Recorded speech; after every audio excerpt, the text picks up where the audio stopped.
I want to say first and foremost that this decision has weighted heavily on myself. I think the past couple of hours have shown this courtroom and whoever is watching that what occurred here was a tragedy. It should not have happened. And no matter what this court does, it's not going to restore the loss that your family has gone through and what your family will continue to go through. And I want to recognize that loss. The fact that there are the amount of people, the amount of letters, the amount of outreach on behalf of your son in his short life, the fact that so many people cared about him and loved him and are here to support him is something that everyone in this courtroom can say that we don't see it often. And his life was taken way too soon. And the court recognizes the profound impact that that loss has had.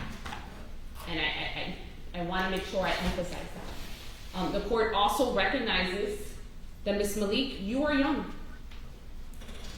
You are a young woman, but youth does not excuse what occurred that day. The law takes it into account and recognizes that it is your youth that affects your decision making and it affected your judgment. But your youth does not excuse the foreseeable consequences of the choices that you made. And Mr. Hanfield, I want to thank the state, I want to thank you, Mr. Hanfield, your representations today, you have all been professional.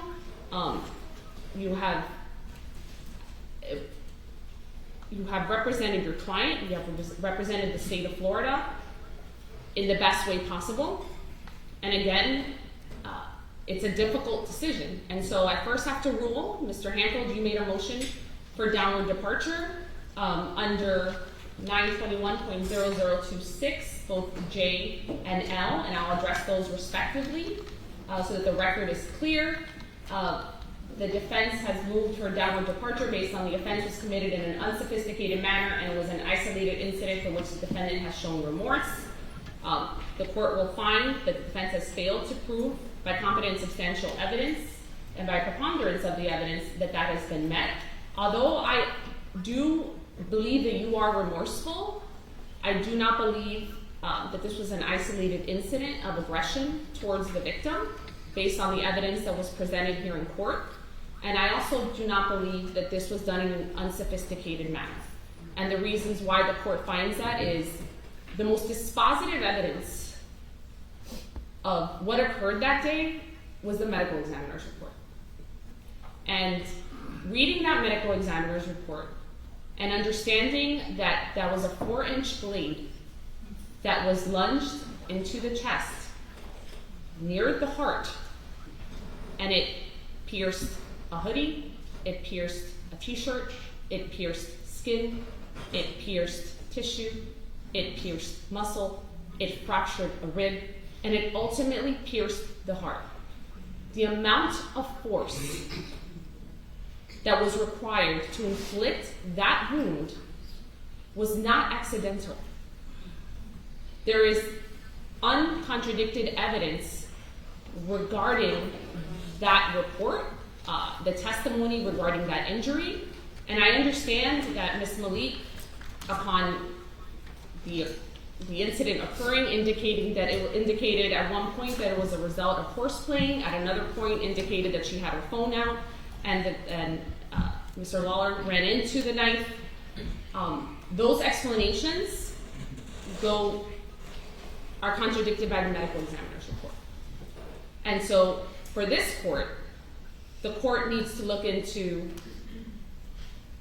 the intent behind that and the foreseeable consequence of pulling out a knife, aiming it at someone, and subsequently stabbing them in the area where you have multiple layers to protect you.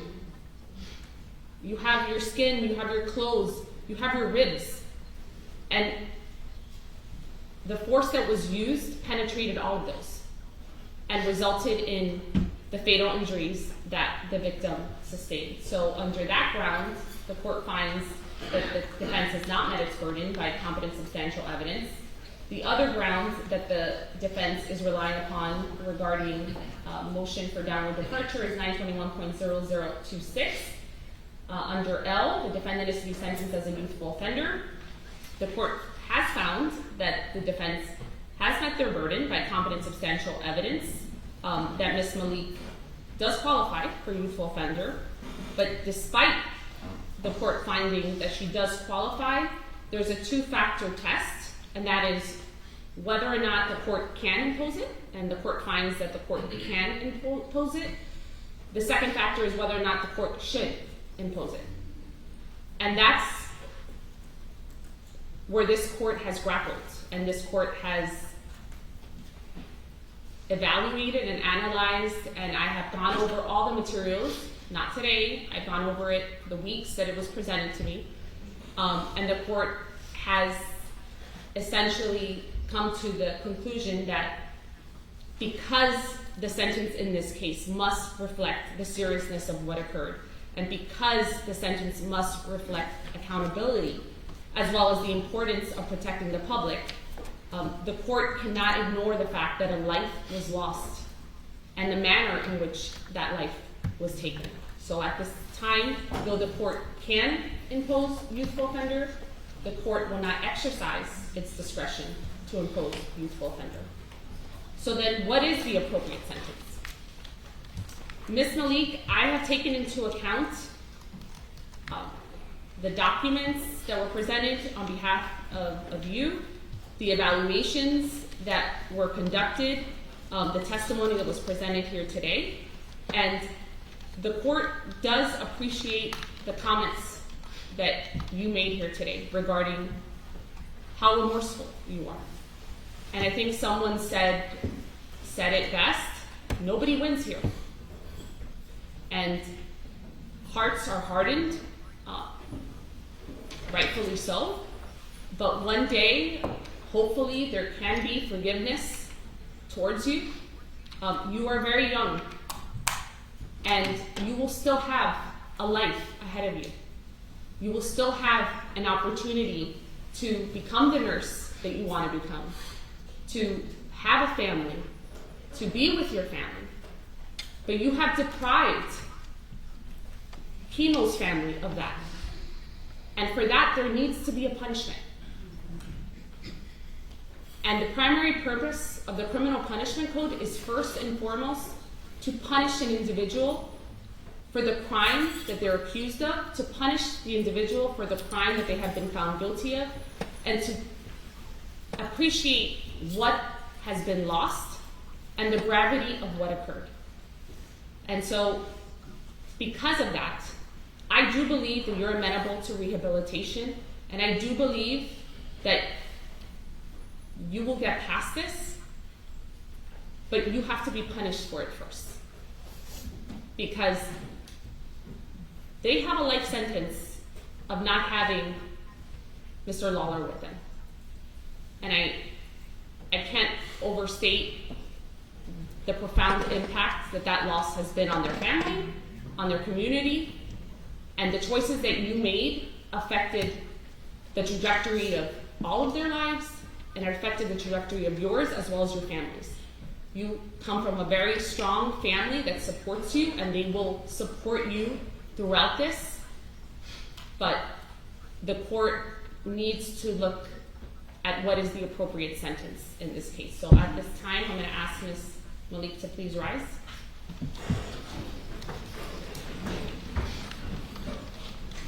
Ms. Malik, having heard from the State Attorney's Office, having heard from members of the public, having heard from the families, having heard from the doctors that testified, the court imposes the following sentence. At this time, the court will adjudicate you, Ms. Malik. The court will sentence you to 17 years in Florida State Prison, followed by 5 years of reporting probation. Special condition of that probation, you will have to go a mental health evaluation and abide by any treatment if necessary. You will have to write a letter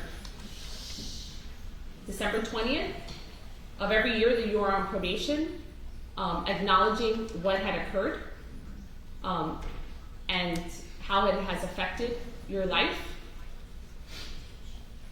And I do not take this sentence lightly, Ms. Malik. This is not something that this court wanted to do, but I have to impose a sentence that I believe holds you accountable, recognizes the severity of the offense, and is something that's appropriate in light of everything that I've heard.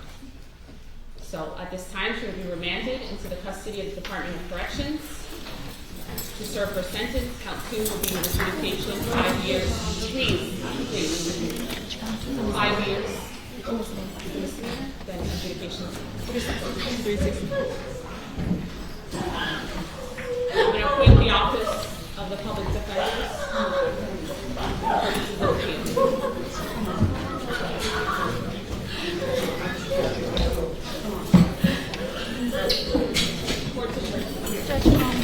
Judge, 364 for the wisdom.